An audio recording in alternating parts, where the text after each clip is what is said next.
Lord! Who would live turmoiled in a court, and may enjoy such quiet walks as these? Shakespeare. Within a reasonable time after Butler was safely and comfortably settled in his living, and Jeanie had taken up her abode at Auchingower with her father, the precise extent of which interval we request each reader to settle according to his own sense of what is decent and proper upon the occasion, and after due proclamation of banns, and all other formalities, the long wooing of this worthy pair was ended by their union in the holy bands of matrimony. On this occasion, David Dean stoutly withstood the iniquities of pipes, fiddles, and promiscuous dancing, to the great wrath of the captain of Knockdunder, who said, if he had guessed it was to be sic a tamned Quakers' meeting, he wad hae seen them pay out the cairn before he wad hae darkened their doors.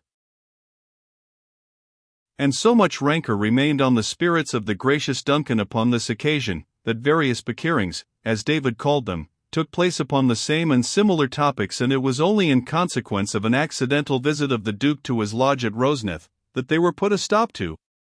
But upon that occasion his Grace showed such particular respect to Mr. and Mrs. Butler, and such favour even to old David, that Knockdunder held it prudent to change his course towards the latter. He, in future, used to express himself among friends, concerning the minister and his wife, as very worthy decent folk, just a little over strict in their notions, put it was pest for they plack cattle to err on the safe side. And respecting David, he allowed that he was an excellent judge of nowt and sheep, and a sensible enough carle, and it warena for his tamned Cameronian nonsense, whilk it is not worthwhile of a gentleman to knock out of an old silly head, either by force of reason or otherwise. So that, by avoiding topics of dispute, the personages of our tale lived in great good habits with the gracious Duncan, only that he still grieved David's soul, and set a perilous example to the congregation, by sometimes bringing his pipe to the church during a cold winter day, and almost always sleeping during sermon in the summer time. Mrs. Butler, whom we must no longer, if we can help it, term by the familiar name of Jeanie, brought into the married state the same firm mind and affectionate disposition, the same natural and homely good sense, and spirit of useful exertion, in a word, all the domestic good qualities of which she had given proof during her maiden life. She did not indeed rival Butler in learning, but then no woman more devoutly venerated the extent of her husband's erudition. She did not pretend to understand his expositions of divinity, but no minister of the presbytery had his humble dinner so well arranged, his clothes and linen in equal good order, his fireside so neatly swept, his parlour so clean, and his books so well dusted. If he talked to Jeanie of what she did not understand, and, for the man was mortal, and had been a schoolmaster, he sometimes did harangue more scholarly and wisely than was necessary, she listened in placid silence, and whenever the point referred to common life, and was such as came under the grasp of a strong natural understanding, her views were more forcible, and her observations more acute, than his own. In acquired politeness of manners, when it happened that she mingled a little in society, Mrs. Butler was, of course, judged deficient. But then she had that obvious wish to oblige, and that real and natural good breeding depending on good sense and good humour, which, joined to a considerable degree of archness and liveliness of manner, rendered her behaviour acceptable to all with whom she was called upon to associate. Notwithstanding her strict attention to all domestic affairs, she always appeared the clean well-dressed mistress of the house, never the sordid household drudge. When complimented on this occasion by Duncan Knock, who swore that he thought the fairies must help her, since her house was always clean, and nobody ever saw anybody sweeping it, she modestly replied, that much might be doon by timing ain's turns. Duncan replied, he heartily wished she could teach that art to the hussies at the lodge, for he could never discover that the house was washed at except now and then by breaking his shins over the pail, cottam the jods. Of lesser matters there is not occasion to speak much. It may easily be believed that the Duke's cheese was carefully made, and so graciously accepted, that the offering became annual. Remembrances and acknowledgments of past favours were sent to Mrs. Bickerton and Mrs. Glass, and an amicable intercourse maintained from time to time with these two respectable and benevolent persons. It is especially necessary to mention that, in the course of 5 years, Mrs. Butler had 3 children, 2 boys and a girl, all stout healthy babes of grace, fair-haired, blue-eyed, and strong-limbed. The boys were named David and Reuben, an order of nomenclature which was much to the satisfaction of the old hero of the covenant, and the girl, by her mother's special desire, was christened Euphemia, rather contrary to the wish both of her father and husband, who nevertheless loved Mrs. Butler too well, and were too much indebted to her for their hours of happiness, to withstand any request which she made with earnestness, and as a gratification to herself. But from some feeling, I know not of what kind, the child was never distinguished by the name of Effie, but by the abbreviation of Pheme, which in Scotland is equally commonly applied to persons called Euphemia. In this state of quiet and unostentatious enjoyment, there were, besides the ordinary rubs and ruffles which disturb even the most uniform life, two things which particularly checkered Mrs. Butler's happiness. Without these, she said to our informer, her life would have been but too happy, and perhaps, she added, she had need of some crosses in this world to remind her that there was a better to come behind it. The first of these related to certain polemical skirmishes betwixt her father and her husband, which, notwithstanding the mutual respect and affection they entertained for each other, and their great love for her notwithstanding, also, their general agreement in strictness, and even severity, of Presbyterian principle often threatened unpleasant weather between them. David Deans, as our readers must be aware, was sufficiently opinionative and intractable, and having prevailed on himself to become a member of a kirk session under the established church, he felt doubly obliged to evince that, in so doing, he had not compromised any whit of his former professions, either in practice or principle. Now Mr. Butler, doing all credit to his father-in-law's motives, was frequently of opinion that it were better to drop out of memory points of division and separation, and to act in the manner most likely to attract and unite all parties who were serious in religion. Moreover, he was not pleased, as a man and a scholar, to be always dictated to by his unlettered father-in-law, and as a clergyman, he did not think it fit to seem forever under the thumb of an elder of his own kirk session. A proud but honest thought carried his opposition now and then a little farther than it would otherwise have gone. "My brethren," he said, "will suppose I am flattering and conciliating the old man for the sake of his succession, if I defer and give way to him on every occasion, and, besides, there are many on which I neither can nor will conscientiously yield to his notions. I cannot be persecuting old women for witches, or ferreting out matter of scandal among the young ones, which might otherwise have remained concealed."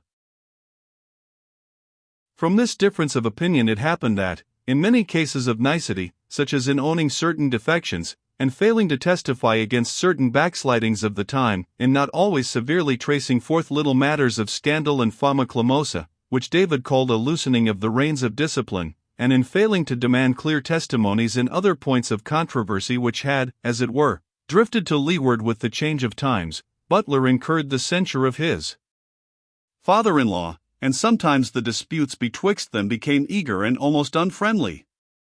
In all such cases Mrs. Butler was a mediating spirit, who endeavored, by the alkaline smoothness of her own disposition, to neutralize the acidity of theological controversy.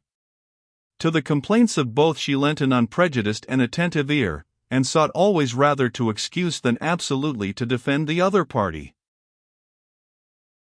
She reminded her father that Butler had not his experience of the auld and wrastling times, when folk were gifted wi' a far look into eternity, to make up for the oppressions whilk they suffered here below in time. She freely allowed that many devout ministers and professors in times past had enjoyed downright revelation, like the blessed Peden, and Lundy, and Cameron, and Renwick, and John Caird the Tinkler, wha entered into the secrets, and Elizabeth Melville, Lady Culross, wha prayed in her bed, surrounded by a great many Christians in a large room, in whilk it was placed on purpose, and that for 3 hours' time, with wonderful assistance, and Lady Robertland, whilk got 6 sure out gates of grace, and mony other in times past, and of especially, Mr. John Scrimgeour, minister of Kinghorn, who, having a beloved child sick to death of the cruels, was free to expostulate with his Maker with such impatience of displeasure, and complaining so bitterly, that at length it was said unto him, that he was heard for this time, but that he was requested to use no such boldness in time coming, so that when he returned he found the child sitting up in the bed hale and fair, with all its wounds closed, and supping its parritch, whilk babe he had left at the time of death.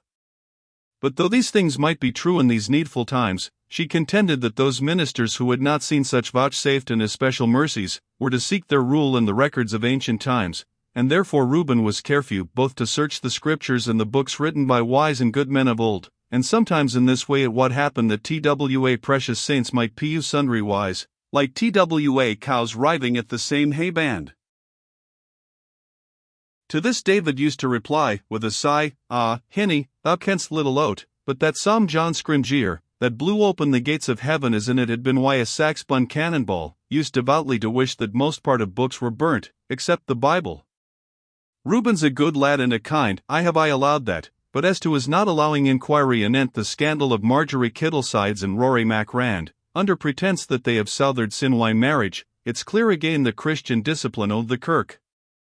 And then there's Eileen McClure of Deephew, that practices her abominations, spacing folks' fortunes wy eggshells, and mutton banes, and dreams and divinations, whilk is a scandal to ony Christian land to suffer sic a wretch to live, and I'll uphaud that, in it judicatures, civil or ecclesiastical. "I dare say ye are very right, father," was the general style of Jeannie's answer, "but ye maun come down to the manse to your dinner the day. The bits o' bairns, poor things, are wearying to see their lucky dad, and Reuben never sleeps weel, nor I neither, when you and he hae had ony bit outcast." "Nay, outcast, Jeannie, God forbid I sold cast out wy thee, or aught that is dear to thee." And he put on his Sunday's coat, and came to the manse accordingly. With her husband, Mrs. Butler had a more direct conciliatory process. Reuben had the utmost respect for the old man's motives, and affection for his person, as well as gratitude for his early friendship. So that, upon any such occasion of accidental irritation, it was only necessary to remind him with delicacy of his father-in-law's age, of his scanty education, strong prejudices, and family distresses. The least of these considerations always inclined Butler to measures of conciliation, in so far as he could accede to them without compromising principle, and thus our simple and unpretending heroine had the merit of those peacemakers, to whom it is pronounced as a benediction, that they shall inherit the earth. The second crook in Mrs. Butler's lot, to use the language of her father, was the distressing circumstance that she had never heard of her sister's safety, or of the circumstances in which she found herself, though betwixt 4 and 5 years had elapsed since they had parted on the beach of the island of Roseneth. Frequent intercourse was not to be expected, not to be desired, perhaps, in their relative situations, but Effie had promised that, if she lived and prospered, her sister should hear from her. She must then be no more, or sunk into some abyss of misery, since she had never redeemed her pledge. Her silence seemed strange and portentous, and wrung from Jeannie, who could never forget the early years of their intimacy, the most painful anticipation concerning her fate. At length, however, the veil was drawn aside. One day, as the captain of Knockdunder had called in at the manse, on his return from some business in the highland part of the parish, and had been accommodated, according to his special request, with a mixture of milk, brandy, honey, and water, which she said Mrs. Butler compounded potter than ever a woman in Scotland, for, in all innocent matters, she studied the taste of every one around her, he said to Butler, "Py, minister, I have a letter here either for your canny potty of a wife, or you, which I got when I was last at Glasgow. The postage comes to 4d, which you may either pay me forthwith, or give me tubble or quits in a hit at backgammon." The playing at backgammon and draughts had been a frequent amusement of Mr. Wackbairn, Butler's principal, when at Liberton School. The minister, therefore, still piqued himself on his skill at both games, and occasionally practiced them, as strictly canonical, although David Deans, whose notions of every kind were more rigorous, used to shake his head, and groan grievously, when he espied the tables lying in the parlour, or the children playing with the dice-boxes or backgammon men. Indeed, Mrs. Butler was sometimes chidden for removing these implements of pastime into some closet or corner out of sight. "Let them be where they are, Jeannie," would Butler say upon such occasions. "I am not conscious of following this, or any other trifling relaxation, to the interruption of my more serious studies, and still more serious duties. I will not, therefore, have it supposed that I am indulging by stealth, and against my conscience, in an amusement which, using it so little as I do, I may well practice openly, and without any check of mind. Nil consire sibi, Jeannie, that is my motto, which signifies, my love, the honest and open confidence which a man ought to entertain when he is acting openly, and without any sense of doing wrong. Such being Butler's humor, he accepted the captain's defiance to a twopenny hit at backgammon, and handed the letter to his wife, observing the postmark was York, but, if it came from her friend Mrs. Bickerton, she had considerably improved her handwriting, which was uncommon at her years. Leaving the gentlemen to their game, Mrs. Butler went to order something for supper, for Captain Duncan had proposed kindly to stay the night with them, and then carelessly broke open her letter. It was not from Mrs. Bickerton, and, after glancing over the first few lines, she soon found it necessary to retire to her own bedroom, to read the document at leisure.